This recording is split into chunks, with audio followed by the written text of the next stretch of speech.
Bismillahirrahmanirrahim. Assalamualaikum warahmatullahi wabarakatuh. Bismillahirrahmanirrahim. Wa bihi nusilla la haula wa la quwwata illa billah. Asyhadu an la ilaha illallah wa asyhadu anna Muhammadan abduhu wa rasuluh. Allahumma shalli wa sallim ala sayyidina Muhammadin wa ala alihi wa sahbihi ajma'in.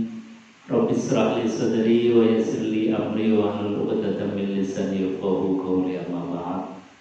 Qala Allah ta'ala fi kitabil karim wa huwa asdaqul qailin. A'udzu billahi samil 'alim minasyaitonir rajim. Bismillahirrahmanirrahim. Ya ayyuhalladzina amanu taqullaha haqqa tuqatih wa la tamutunna illa wa antum muslimun. Shadaqallahul 'azim wa shadaqa rasuluhul karim.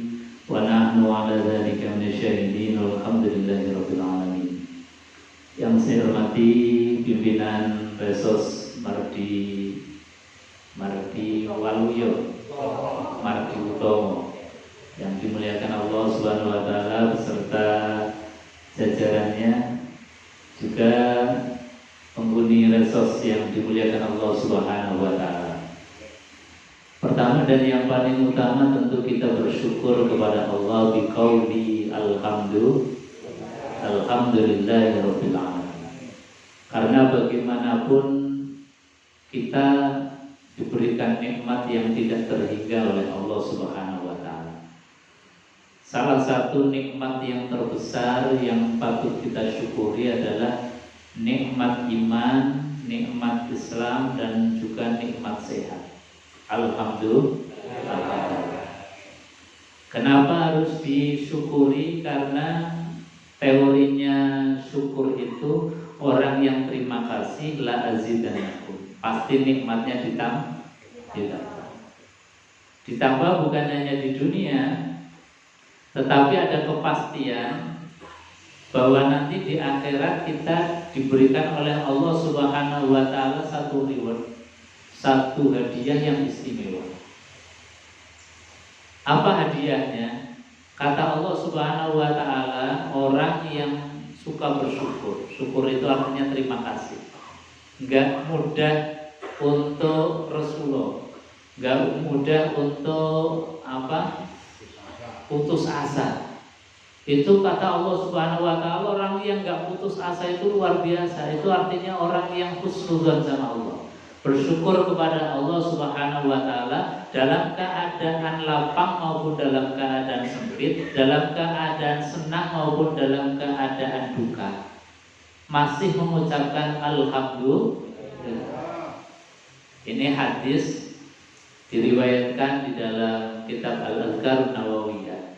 Itu kalau ada orang yang sedang berduka, orang susah, itu Allah Subhanahu wa taala pasti ngutus malaikat untuk takziah. Takziah, malaikat datang, kemudian setelah takziah balik lagi lapor kepada Allah. Kemudian ditanya malaikat ini, wahai malaikat, apa yang kau lihat di keluarga yang sedang berduka? Lalu malaikat itu mengaturkan, duhai Allah, bahwasanya keluarga yang sedang dalam keadaan susah, berduka, sedih, itu masih mampu untuk bersyukur kepada Engkau, masih mampu husnudzon kepada Engkau, terima kasih Engkau kepada Engkau dengan mengucapkan alhamdulillah summastarja. Jadi kalimatnya ketika kita dalam keadaan sedih pun tetap alhamdulillah. Baru diikuti kalimat istirja, innalillah wa inna ilaihi raji'un. Allah ketika diberikan kabar seperti ini, Allah sangat gembira sekali. Apa betul orang yang sedang berduka itu masih mengucapkan alhamdulillah? Betul, duhai Allah. Kemudian Allah memerintahkan kepada malaikat, wahai malaikat, kalau memang benar keluarga yang sedang sedih berduka ini masih mengucapkan alhamdulillah, banallahu lahu baitan fil jannah, maka bangunkanlah sebuah rumah istana di surga. Alhamdulillah. Jadi Bapak Ibu hadirin yang dimuliakan Allah, jadi syukur itu ternyata bukan hanya sekedar lip service saja, jadi lisan saja, tapi itu punya makna yang luar biasa.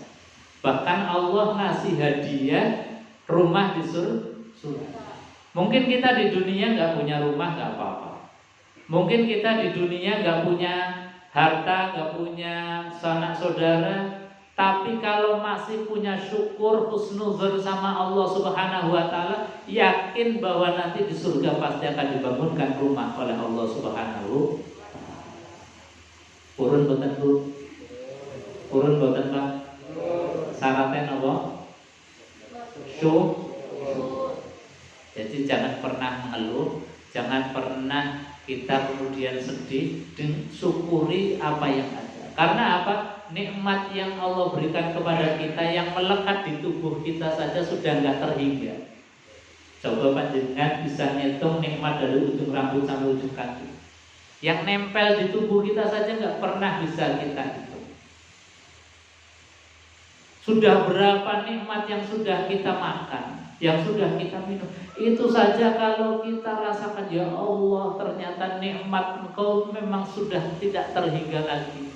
Rasanya kok nggak patut kalau saya ngeluh terus. Diberikan tubuh yang sehat, mata bisa melihat, telinga bisa mendengar, tangan masih bisa gerak. Itu luar biasa. Jangan pernah mengeluh terhadap rahmat dan nikmat Allah. Syukuri dengan ikhtiar, berusaha. Itulah yang nanti la azidannakum, pasti. Ini hukumnya pasti. Jadi kalau rumus matematika itu lebih pasti rumus yang ini. Jadi rumus syukur di dalam Quran, la in syakartum la azidannakum. Barang siapa yang syukur pasti. Jadi pastinya orang yang syukur itu kemudian ditambah, itu lebih pasti dibandingkan 1 tambah 1 2. Jadi jangan pernah kita kemudian bayangkan, ya Allah, saya nggak punya apa-apa. Ya Allah, saya nggak bisa apa-apa. Jangan pernah mengeluh. Karena apa? Allah sudah kasih dari ujung rambut sampai ujung kaki. Bahkan pikiran kita juga masih sehat. Mata kita masih sehat, tangan kita masih sehat. Syukuri. Insya Allah la azidannakum, pasti akan ditambah nikmatnya oleh Allah Subhanahu. Kalau ditambahnya di dunia ini belum kita rasakan, pasti nanti di akhirat. Bahkan kata Allah, banallahu lahu baitan fil jannah, bahwa pasti nanti akan dibangunkan sebuah istana, sebuah rumah di surganya Allah Subhanahu wa Ta'ala. Bahkan Bapak Ibu, ini yang ngendikan, yang berbicara Kanjeng Nabi. Kalau Nabi yang bersabda itu pasti, artinya tidak ada kebohongan. Bahkan kata baginda Rasulullah SAW, rumah yang di surga itu istimewa. Istimewanya apa? Kalau rumah-rumah kita di dunia itu kan ya biasa, nggak ada namanya, nggak ada mereknya. Apa ada rumah-rumah kita punya merek? Kan jarang ya. Paling di pintu gerbang perumahan apa. Tapi di surga yang nanti ini jadi hadiah orang yang suka bersyukur, itu dikasih label, dikasih nama Baitul Hamdi. Apa Bu? Baitul Hamdi. Apa artinya? Baitun itu rumah, Hamdi itu pujian. Artinya apa? Rumah ini memang khusus untuk orang-orang yang suka memuji kepada Allah, bersyukur kepada Allah tadi, dalam keadaan lapang maupun dalam keadaan sempit, dalam keadaan senang maupun dalam keadaan duka. Jadi panjenengan nggak usah merasa kecil hati, misalnya nggak punya apa-apa, jangan kecil hati, karena nikmat Allah yang melekat kepada kita itu sudah tidak terhitung. Maka mari kita bersyukur biqauli alhamdulillah. Bapak Ibu hadirin jamaah yang dimuliakan Allah Subhanahu wa Ta'ala, dan nikmat yang paling besar yang patut kita syukuri itu adalah nikmat iman dan Islam yang ada di dalam hati kita. Ini nikmat terbesar. Karena apa? Karena apalah artinya orang dikasih kesehatan, apalah artinya orang dikasih rezeki banyak, dikasih harta yang berlimpah bahkan sampai 7 turunan, tapi nggak punya, nggak dikasih oleh Allah iman dan Islam. Itu nggak ada artinya sama sekali. Tidak ada artinya sama sekali. Makanya ketika kita dilahirkan dari keluarga muslim misalnya, atau kita sekarang masih Islam, masih mengucapkan kalimat la ilaha illallah, masih sholat, masih rukuk dan sujud, itu nikmat yang terbesar. Kenapa?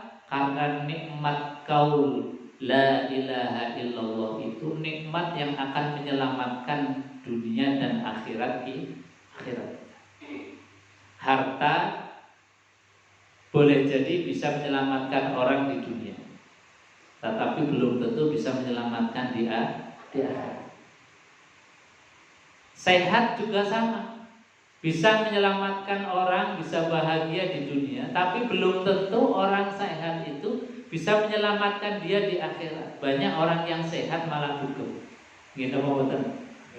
Banyak orang yang sehat malah poya-poya, malah maksiat, malah luar biasa. Tapi banyak orang yang diberikan oleh Allah sakit. Dengan sakit dia istighfar, dengan sakit dia mengucapkan kalimat tauhid la ilaha illallah. Itulah yang menyelamatkan kita.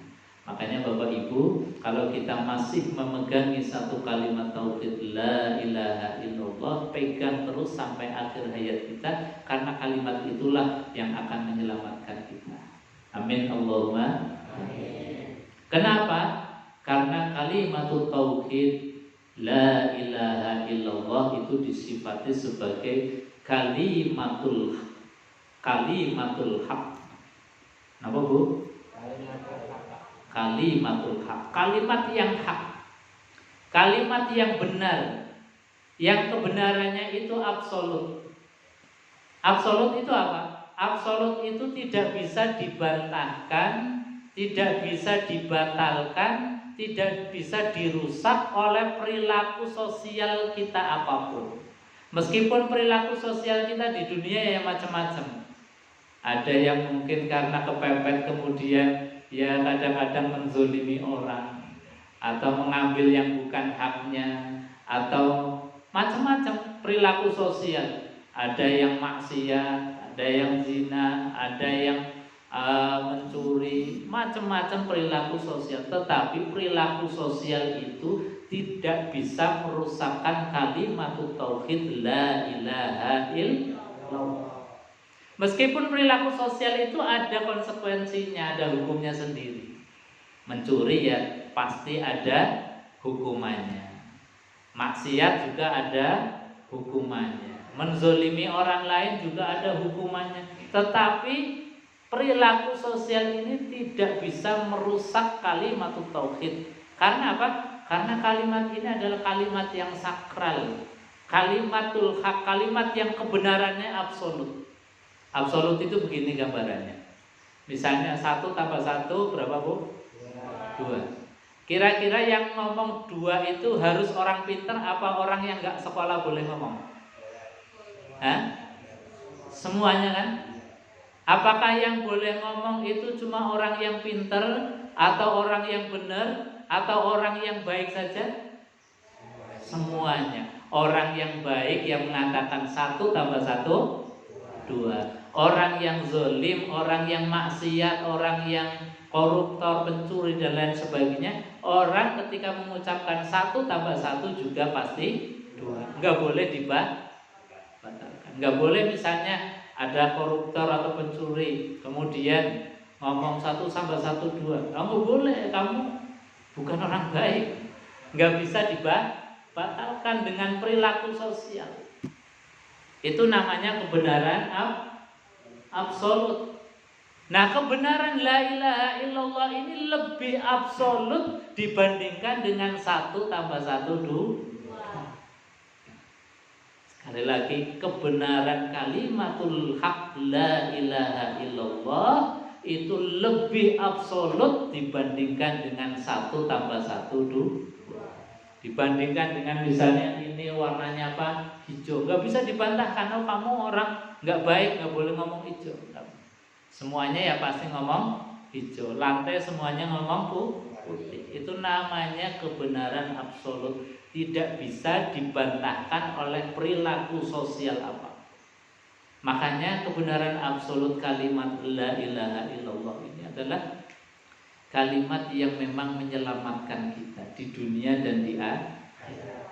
Makanya jangan pernah kemudian kita lepas dari kalimat ini. Karena satu-satunya kalimat yang bisa menyelamatkan ini adalah kalimat ini. Bahkan disifati oleh Rasulullah SAW bahwasanya kalimatut tauhid adalah miftahul jannah la ilaha illallah. Bahwa kuncinya surga itu adalah kalimat la ilaha illallah Muhammadur Rasulullah. Nah, ini makanya saya mohon betul panjenengan tetap pegangi ini. Meskipun perilaku sosialnya kita sedang diuji oleh Allah macam-macam. Ada yang mungkin lagi ditakdirkan tidak punya apa-apa, lagi ditakdirkan menjadi orang yang sempit, ditakdirkan menjadi orang. Tapi kalau masih pegang la ilaha illallah, inilah satu harapan yang paling besar bahwa pasti kita akan dimasukkan ke dalam surganya Allah. Ini satu kepastian. Nah, ini harapan. Harapan itu artinya sesuatu yang menggembirakan kita. Orang yang hidup sudah tidak punya harapan, itu akhirnya menjadi kemudian dia tidak berdaya. Tapi kalau hidup masih punya harapan bahwa ada Allah di depan kita, ada Allah yang akan menolong kita, la ilaha illallah, bahwa Allah pasti akan menyediakan surga kalau kita masih menjaga kalimatul haq, kalimatul tauhid, la ilaha illallah Muhammadur Rasulullah. Nah, tinggal kemudian setelah itu kita perbaiki perilaku sosialnya. Ya, sekali lagi, setelah kalimat itu dipegang dengan baik, tinggal kita perbaiki perilaku sosialnya, sedikit demi sedikit. Jaga sholatnya, baik dengan sesama. Yang penting itu sebagaimana contoh dari baginda Rasulullah SAW itu, ciri orang yang sukses satu, siddiq. Siddiq itu jujur. Jadi jujur ini kunci keberhasilan. Sesempit, sesusah apapun, jaga kejujuran kita. Insya Allah kita akan diberikan jalan keluar oleh Allah Subhanahu Wa Taala. Kalau kita jujur, meskipun lagi dalam keadaan terpepet, tapi kalau jujur, insya Allah selamat. Jadi sekali lagi, jujur merupakan kunci. Makanya keberhasilannya Rasulullah SAW bahkan menjadi sifatul Rasul, seorang Rasul yang akan membawa umat itu pasti punya sifat as-siddiq, jujur. Karena jujur ini luar biasa. As-sidqu ilal jannah. Siddiq, jujur itu pasti menujunya ke surga. Jujur itu pasti menujunya ke suksesan. Sukses. Jadi sekali lagi, siddiq, kejujuran harus dijunjung tinggi. Yang kedua adalah amanah, dapat dipercaya. Jadi kalau kita dipercaya orang, ya sebisa mungkin kita memenuhi apa yang menjadi kepercayaan orang yang kita percaya. Kemudian tabligh, menyampaikan apa yang diamanatkan kepada kita. Fatonah, kemudian kita menjadi orang yang cerdas. Cerdas itu ya setiap hari paling tidak kita menambah pengetahuan. Pengetahuan itu nggak harus sekolah. Pengetahuan itu nggak harus ngaji. Tapi panjenengan lihat pohon itu diangen-angen, pohon kok bisa tumbuh subur. Nggak pernah kita ngasih buah, tahu-tahu sudah ada buahnya, sudah ada bunganya, sudah berbuah. Dari mulai buah yang kecil sampai besar, kok nggak di rumah, nggak dikasih gula, kok tahu-tahu buahnya manis. Itu kalau diangen-angen jadi ilmu yang nanti pasti akan ketemu bahwa ini semua adalah qudratullah, kekuasaannya Allah Subhanahu. Ketika kita melihat tubuh kita, ya Allah nikmatnya punya mata. Saya tidak pernah pesan mata atau sudah dikasih mata. Mata yang kita juga nggak pernah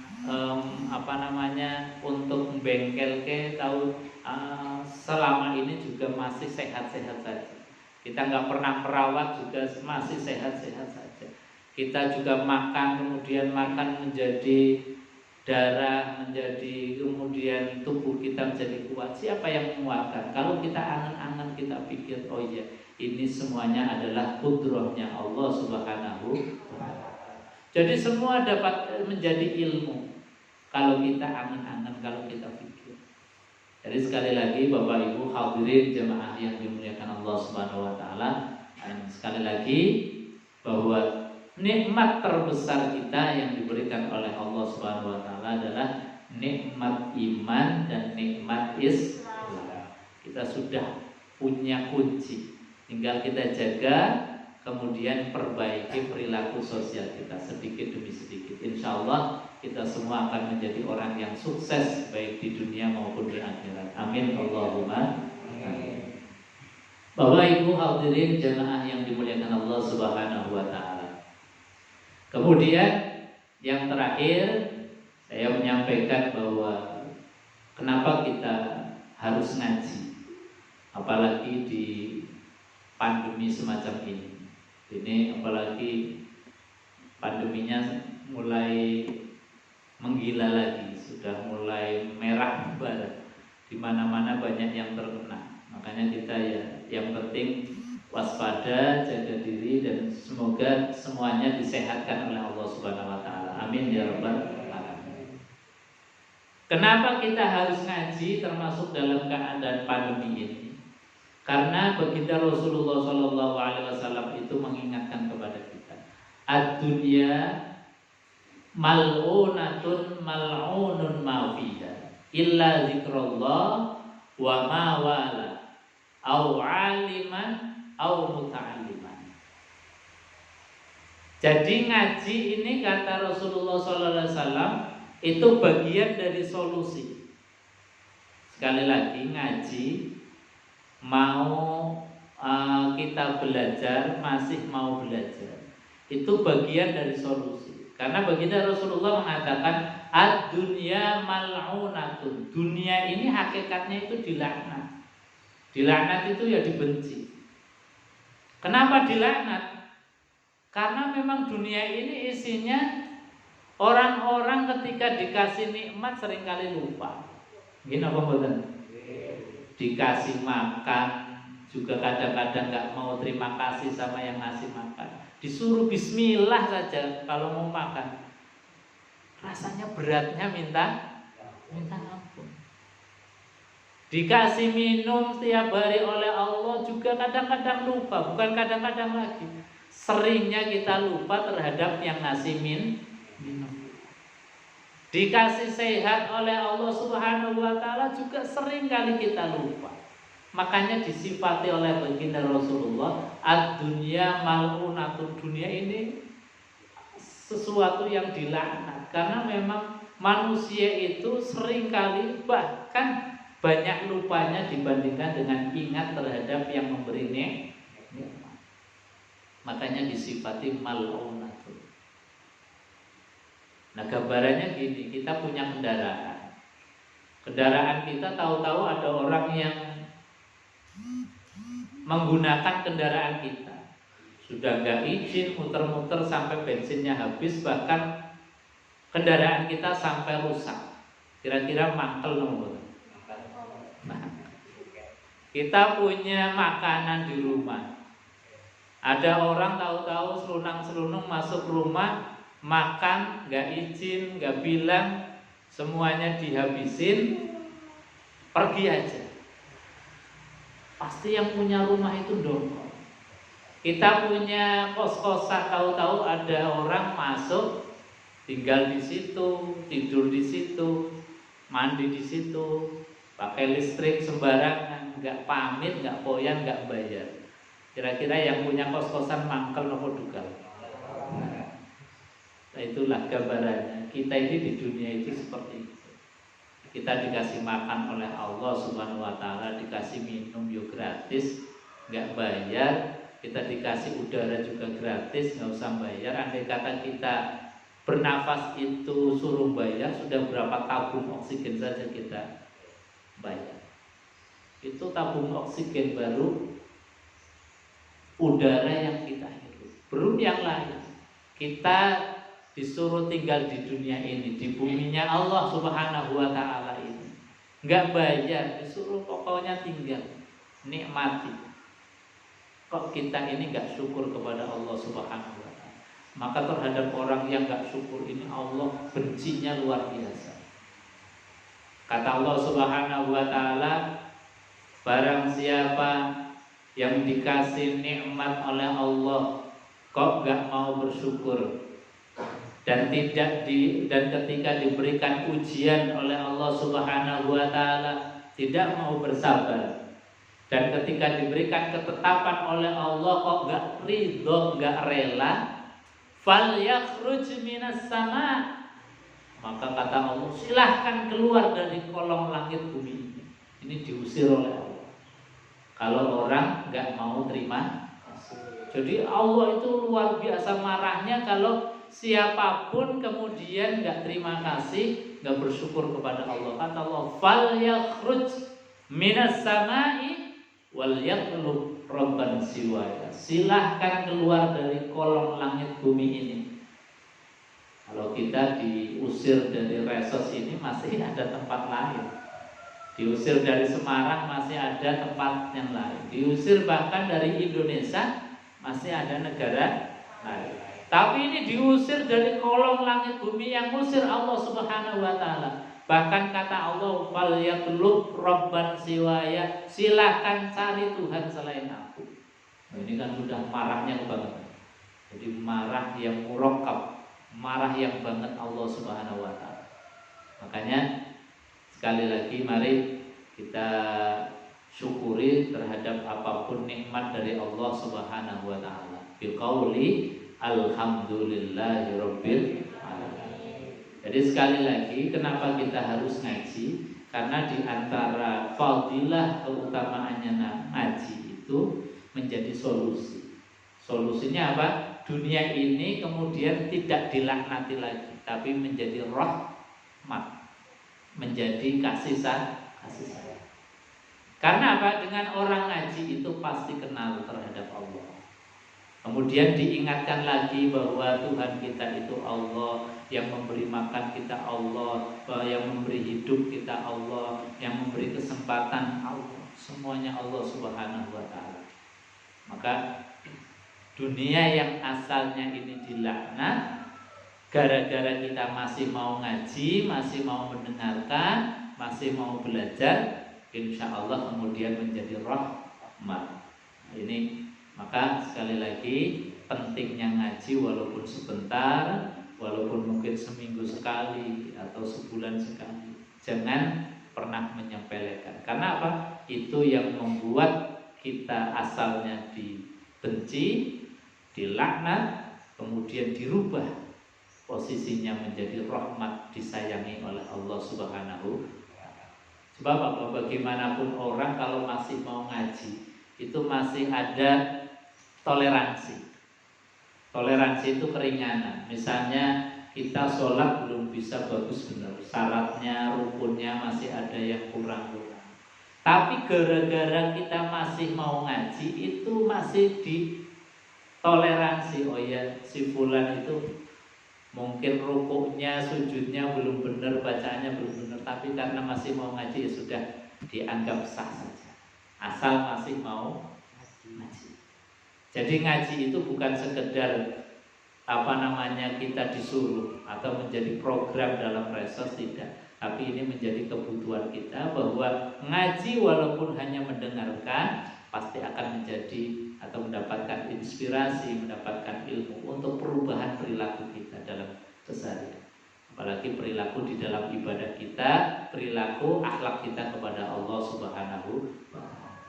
Jadi sekali lagi kata baginda Rasulullah sallallahu alaihi wasallam, ad-dunya mal'unatun mal'unun ma fiha.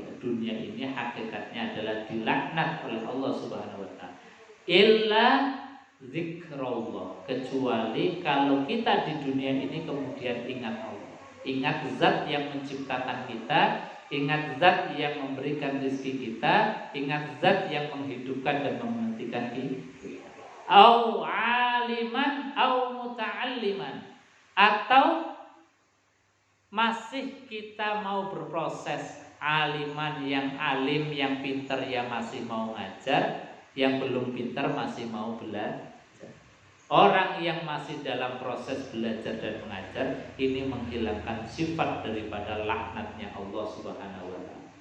Sekali lagi, mudah-mudahan ketika kita masih mau ngaji, laknat kebencian Allah Subhanahu wa taala, termasuk mungkin pandemi corona semacam ini, barangkali kita sudah mulai menjauh dari syariat Allah, menjauh dari nilai-nilai yang diajarkan oleh Allah Subhanahu wa taala.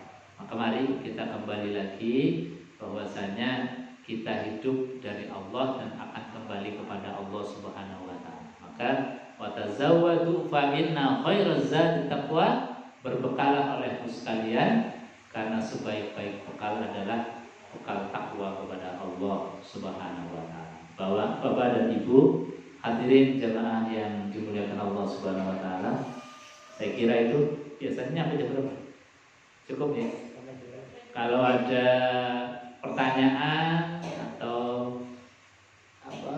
tambahan, monggo disilakan saja. Ambil